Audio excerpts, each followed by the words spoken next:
Hem Azerbaycan milliyetçiliğini yükseldiğini düşünüyorum. Azerbaycan'ın bölgede kendini daha güçlü bir aktör olarak nitelendirdiğini görüyorum. Ticaretimizde, özellikle enerji ticaretinde artık kendi yerel para birimlerimizi kullanalım. Neden? Çünkü Batı bize ambargo uyguluyor. Bölge devletleri de Rusya ve Çin'i aslında bir anlamda dengelemek için buna destek veriyorlar diyebiliriz. Zengezur meselesinde aslında gelişmeler var takip ettiğimiz. Bunlardan birincisi Azerbaycan ve Ermenistan'ın bir barışa yakınlaşması. Renkleri çok hoşmuş hocam. Evet, boşuna kullanmadım. Gerçekten sizin sülaleniz zaten çok hoş. GZT Haber Merkezi'nden merhaba. Ben Sinan Bakioğlu. Bugün Bahçeşehir Üniversitesi öğretim üyesi Profesör Doktor Çağla Gül Yesevi hocamızla bir aradayız. Hoş geldiniz hocam. Hoş bulduk Sinan Bey. Bugün Orta Asya ve Türkistan ülkelerinin İran, İsrail, Amerika arasındaki savaştaki pozisyonlarını ve tutumlarını ele alacağız. Azerbaycan'da başlayacağız. Daha sonrasında Hazar'ın karşısına geçerek diğer ülkelerin de konumlarını ele alacağız. Hocam, Azerbaycan'ın Nahçıvan özerk bölgesinde bir saldırı gerçekleştirildi 5 Mart'ta. 2 adet drone düştü.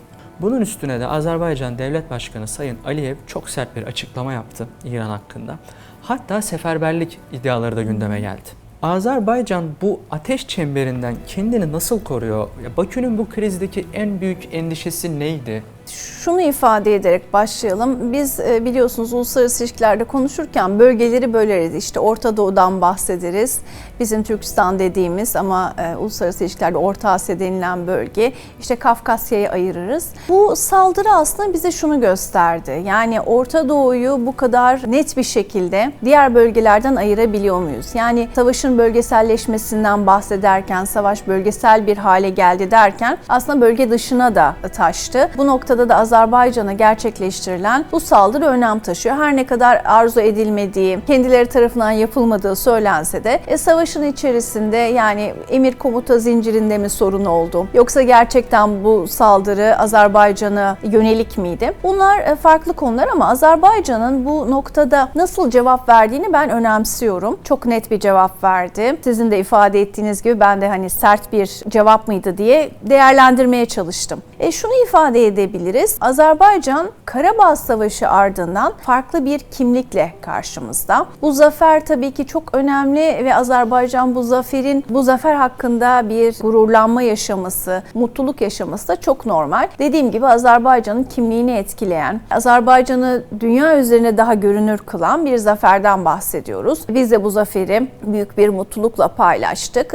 Sadece Azerbaycan'ın değil tüm Türk dünyasının büyük bir zaferi olarak nitelendirdik. Hem Azerbaycan milliyetçiliğini yükseldiğini düşünüyorum. Azerbaycan'ın bölgede kendini daha güçlü bir aktör olarak nitelendirdiğini görüyorum ve bu neticede de kendisine yapılan bir saldırıya da çok net bir şekilde cevap verdi. İran-Azerbaycan ilişkilerine baktığımız zaman biliyorsunuz Karabağ'ın işgali ve sonra işgalden kurtarılması meselesinde İran'ın pozisyonu da pek Azerbaycan'ın böyle arzu ettiği bir pozisyon değildi. O noktada her ne kadar tarafsız kaldığından bahsediliyor olsa da Ermenistan'la daha yakın ilişkileri olduğunu gördük. Yani bu bir rekabet ve komşuluk ilişkisi arasında Azerbaycan'ın dengelemeye çalıştığı bir konuydu. Yine İran Devlet Başkanı Reis'inin ölümü döneminde de göz önünde bulundurursak bir baraj açılışı vardı. Yani yine dostluğun pekiştirileceği bir dönemden bahsediyorduk. Ama tamamen böyle hani gül bahçesi olduğunu söyleyemeyiz ilişkilerin. Azerbaycan'ın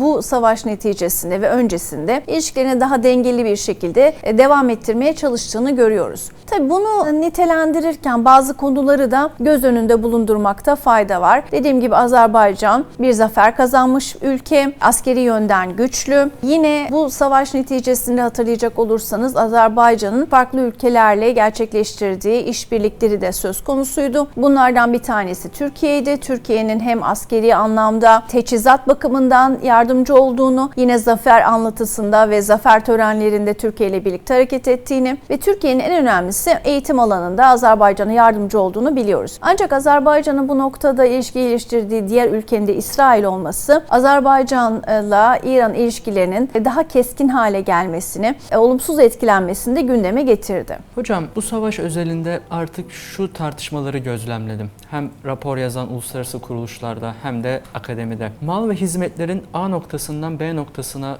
taşınması konusunda yeni opsiyonlar veya projeler gündeme gelebilir gibi bir görüş hakim şu an. Bu bağlamda sormak istiyorum. Biz de içeriklerimizde çok defa yer verdik buna. Zengezur koridorundan bahsettik. Sizce bu savaşın neticesinde Zengezur'un tamamlanması konusunda bir hızlanma görür müyüz? Zengezur meselesinde aslında gelişmeler var takip ettiğimiz. Bunlardan birincisi Azerbaycan ve Ermenistan'ın bir barışa yakınlaşması. Bir anlaşma henüz gerçekleşmese bile aslında 8 Ağustos 2025'te Amerika Birleşik Devletleri'nde Trump'ın öncülüğünde yapılan bir barış antlaşmasına giden bir yolun olduğunu görüyoruz. Bu anlaşmanın bir yönü de aslında koridorlar meselesine değiniyor. Trump yolu denilen, Trump'ın barış ve kalkınma yolu olarak adlandırdığı bir konu var. Bu da Zengezur koridoruyla birebir uyumlu. Zengezur koridorunun açılması, Amerika Birleşik Devletleri'nin şirketleri tarafından işletilmesi ve yapımının gerçekleştirilmesi bir konu. Burada hisse senetleri olacak. %74 gibi Amerika Birleşik Devletleri'ne ait olması. Önce 49 yıl, ardından bir 50 yıl daha Amerika Birleşik Devletleri tarafından işletilmesi söz konusu. Yani 99 yıllık bir Amerika Birleşik Devletleri kontrolü hakimiyetini bekliyoruz. Şimdi bu sadece Zengezur koridoru mu? Yani bir yol yapım süreci mi derseniz hayır, bağlantısallıktan bahsediyoruz. Yani orta koridorun buradan geçmesi. Yani ta Çin'den düşünürsek ya da Türkistan coğrafyasından düşünürsek yine Azerbaycan, ardından Zengezur, Ermenistan, Türkiye ve Avrupa'ya kadar giden bir yoldan bahsediyoruz. Günümüzde en önemli konu ulaşım koridorları. Yani bölgeyle ilgilendiğimizde en önemli konu bu. En kısa şekilde malları nasıl Avrupa'ya gönderebiliriz ya da batıdan doğuya, özellikle doğudan batıya olarak düşünüyoruz bunu. Nasıl daha hızlı, maliyeti daha az bir şekilde gerçekleştirebiliriz? Burada Amerika Birleşik Devletleri'nin bir aktör olarak karşımıza çıktığını görüyoruz. Yani aslında bölgede Rusya ve Çin'in daha önemli aktörler olduğunu biliyoruz ve yine bölge meselesinde herkes kendi bölgesinde kalmıyor. Hem Amerika Birleşik Devletleri'nin hem de Avrupa Birliği'nin bölgede ulaşım koridorlarına yatırım yaptıkları bir dönem var. Bu yatırım yapmada yalnızca yollarla alakalı değil, aslında politik olarak da bölgede etkili aktör olmanız anlamına geliyor. Bölge devletleri de Rusya ve Çin'i aslında bir anlamda dengelemek için buna destek veriyorlar diyebiliriz. Sorunuzun ikinci kısmı ise Hürmüz'le ilgiliydi. Yani bunun Zengezur'un açılması, Hürmüz bağlantısını kurarsak eğer birbirini ikame edebilir mi? Ya da Zengezur'un açılması daha hızlı olabilir mi? Tabii şunu ifade edelim, henüz bir barış anlaşması yok. Bunun nasıl finanse edileceği, statüsünün nasıl olacağı belirsiz. İran şu an savaşta ama İran biliyorsunuz buna karşı çıkan bir ülke. Yine Gürcistan'ın da etkilenebileceğini söyleyebiliriz. Yani aslında 3 koridordan bahsedersek Kuzey koridoru sorunlu, Rusya-Ukrayna savaşı nedeniyle. Güney koridoru yine İran meselesinden dolayı sorunlu. Orta koridor geliştirilmeye çalışılıyor ama hem transfer sistemi, yine gümrükler, demir yolları açısından da hala yatırıma ihtiyacı olduğunu söylememiz gerekir. Hocam son cümlenizle bağlantılı bir soru soracağım aslında. Dediniz ki 3 noktada da transfer sorunları var. Bunun özelinde şimdi Hazar'ın karşı tarafına geçelim. Diğer Türkistan ülkelerinin doğal kaynakları ve ürettiği mal ve hizmetlere artan bir ilgi görebilir miyiz? Çünkü artık Hürmüz'ün ne olacağı bir belirsizlik içinde. Hani ticaret yapan bir insan olarak düşünürsek oradan gelecek gemi gelir mi gelmez mi gibi soru işaretleri olabilir tüccarların kafasında. Bu bağlamda Türkistan'ın elindeki hazinenin değeri artar mı? Yani oraya bir ilgi artışı görür müyüz? Şunu ifade edeyim. Yani Türkistan bugünden yarına Hürmüz Boğazı konusunda bir alternatif olabilir mi? Hemen oradaki sorunu çözebilecek bir ham madde potansiyeli diğer piyasalara akar mı dersek buna cevabım hayır olur. Bunun birinci nedeni, eğer doğalgaz açısından düşünürsek uzun vadeli anlaşmalardan bahsediyoruz. Türkmenistan özelinde düşünürsek ürettiği doğalgazın büyük kısmını Çin'e gönderdiğini biliyorsunuz, daha önce Rusya'ya gönderiyordu. Aralarındaki anlaşmazlıktan sonra boru hatları vasıtasıyla Çin en önemli alıcı haline geldi. Diğer ülkelere bakarsak yine doğalgaz açısından Özbekistan ve Kazakistan konusunda sizinle daha önce görüşmüştük. Bu konularla ilgili programlarımız var. Orada da durum biraz daha tersine döndü doğalgaz açısından. Rusya'dan gelen kaynaklar var Özbekistan ve Kazakistan'a. Bu noktada oradan ne kadar bir kaynak Hürmüz'deki sorunu çözebilecek dersek buna cevabım yine hayır olacaktır. Olumlu bir cevap olmayacaktır. Yine Kazakistan Rusya üzerinden petrolünü gönderiyor. Yine Bakü-Tiflis-Ceyhan üzerinden de geçen bir kısmı var. Ancak bunlar dünya piyasalarındaki bu sorunlu, bu miktarı karşılayabilecek düzeyde değil. Ancak şunu söyleyebilirim. Bu anlamda bir takım projeler olduğunu söyleyebilirim. Farklı yöntemlerle bunun taşınması konusunda. Yani İran'a bağlı kalmayalım, Rusya'ya bağlı kalmayalım, kendi ham maddemizi gönderelim gibi projeler var. Ancak bunlar da yapım aşamasındalar. Yine boru hattı yapımı çok zor bir iş. Maliyetli, finansman sorunu. Bu boru hattından ne kadar miktarda doğalgaz ya da petrol geçecek? Yani stratejik önemi olan, siyasi özellikleri olan projeler olduğunu söyleyebilirim. Biliyorsunuz aslında bu mesele 1990'larda da barış boru hatları olarak karşımıza çıkmıştı. Yani İran'a bağlı kalmayalım ya da Rusya'ya bağlı kalmayalım da Merkezi Asya'dan acaba bunları karşılayabilir miyiz? Kafkasya'dan karşılayabilir miyiz? Sorusu sorulmuştu. Bir sürü de ismini zikrettiğimiz proje vardı ama bunların hiçbiri gerçekleştirilmedi. Çağla Hocam, enerji fiyatlarında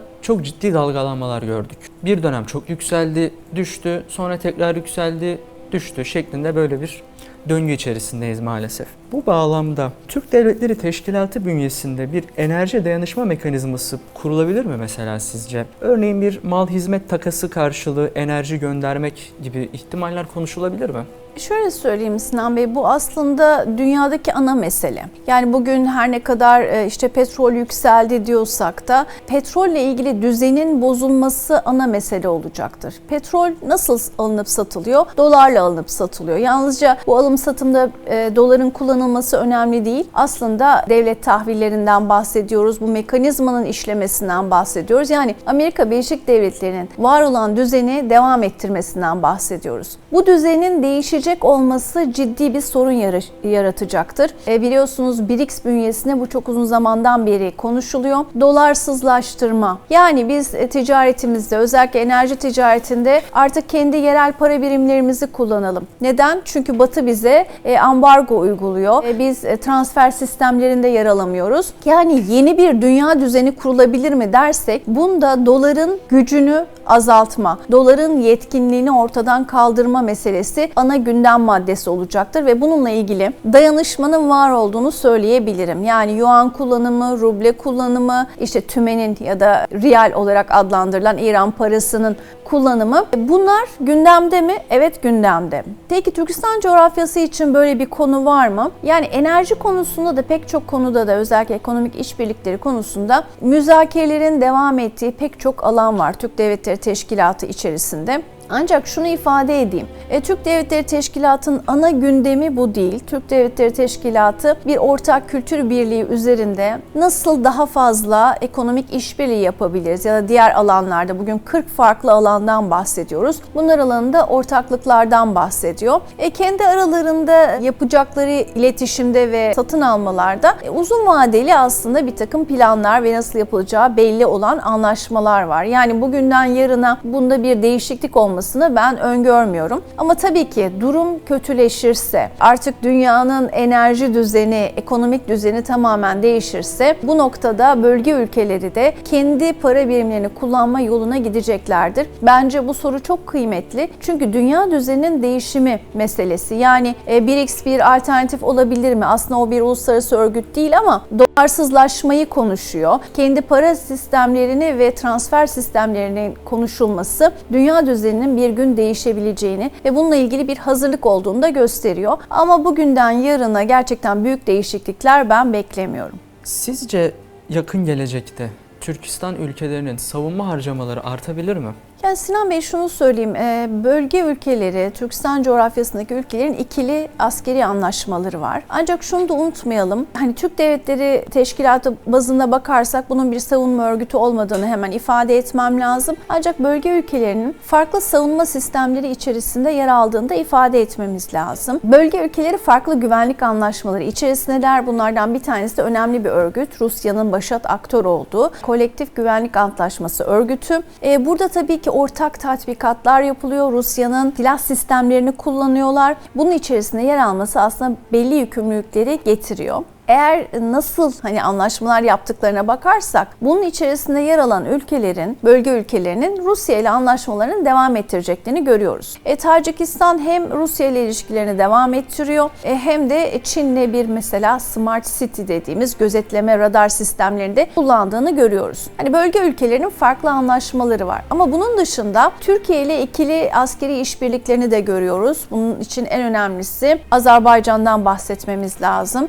Şuşa beyannamesiyle iki ülke aslında bir müttefik durumuna geçtiler ve bu son derece önemli. Bu beyannamede pek çok konu var ama özellikle savunma ve askeri işbirliğinin çok üst düzeyde olduğunu söyleyebilirim. Yine Türk Devletleri Teşkilatı içerisindeki ülkelerle Türkiye'nin ikili işbirlikleri var ve bu anlamda da şunu ifade edebilirim. Orta Doğu'ndaki bu sıcak gelişmeler bence tüm dünya ülkeleri, öncelikle Orta Doğu ve Körfez olmak üzere, başta olmak üzere tüm ülkelerin savunma harcamalarını arttıracak bir pozisyondur. Bunun ilki aslında Ukrayna Savaşı ile gündeme geldi. Rusya'nın ne kadar saldırgan olabileceği ve aslında onun politikalarının dışına çıkıldığı zaman agresif politikalar izleyebileceğini ortaya çıkardı. Temkinli, itidalli bir dil kullanıldığını görüyoruz ama bölge ülkeleri açısından da küresel gündemde de baktığımızda savunma harcamaları açısından bir yükselme olacağı, bu anlamda daha fazla yatırım yapılacağını değerlendirebiliriz. Değerli izleyicilerimiz, programımızı noktaladık. Bugün Bahçeşehir Üniversitesi öğretim üyesi Profesör Doktor Çağla Gül Yesevi ile bir aradaydık. Kendisiyle Türkistan, Orta Asya ülkelerinin İran, İsrail, Amerika arasındaki savaş sırasındaki pozisyonunu ele aldık. Azerbaycan'dan yola çıktık. Hazar'ın karşı tarafına geçip programı tamamladık. Hocam çok teşekkür ederim aktardıklarınız için. Ağzınıza Ben sağlık. teşekkür ederim Sinan Bey. Görüşmek üzere. Sonraki yayınlarda buluşmak dileğiyle. Hoşça kalın. Kapatabiliriz. Bitirdik. Bitirdik.